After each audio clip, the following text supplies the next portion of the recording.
A day in my life as a working mom, content creator at age of 32. I go rebels!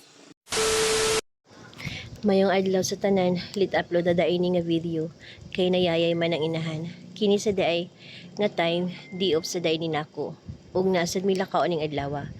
Sayo sa tama mahaw ani pagkahuman manili siya ta sa atong tugka nataran para malimpyo. Ug pagkahuman namilo sa daay ta sa atong pilunon.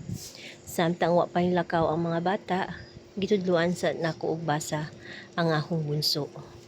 O gagahong kambal, nagtanaw sa daig TV, samtang wala pa sila manglakaw padung sa eskwelahan.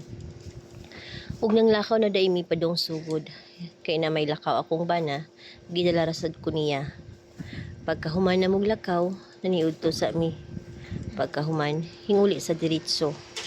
O ningunan sa mi sa among hunanganan, kay para makarelax siya kadali sa pagdrive. Og maor to guys, ning abot na daig mi. Thank you for watching. Pasensya dahil sa atong tingog guys ha. Medyo paos gamay. Kay giubo man og isipon. Mauro to guys. Amping tang tanan. Bye.